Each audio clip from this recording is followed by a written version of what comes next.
大家好，我是海娟，今天分享一款好吃的炸肉丸。现在天气越来越冷了，平时我们煮面或者是炖菜，还有火锅都可以用得到。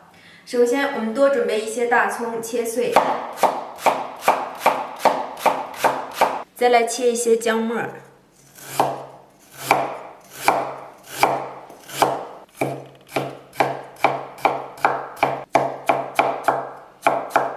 接下来准备半碗的土豆淀粉，加少量的水。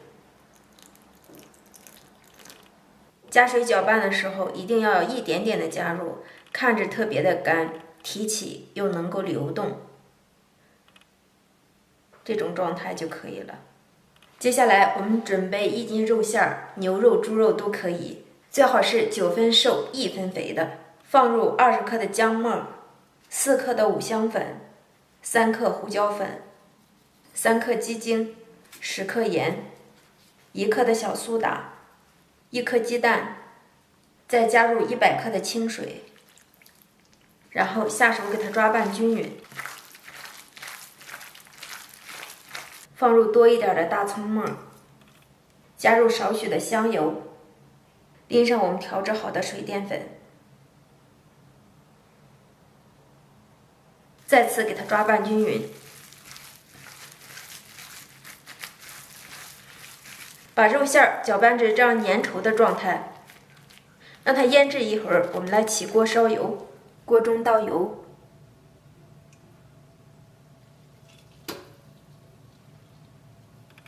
用筷子测一下油温，筷子旁边有密集的小泡泡产生，这样油温就达到了5成热。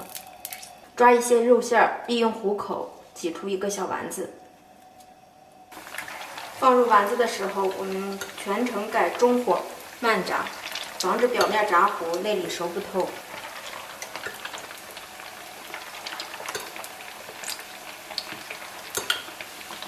丸子刚下入锅中，千万不要翻动，等它定型了以后再翻。下锅之后，我们全程保持中小火慢炸，防止外表糊掉，内里还熟不透。全程我们要保持中火慢炸。看到丸子微微变色后，把油温升高，让丸子上一下颜色，用漏勺翻动，让它上色均匀。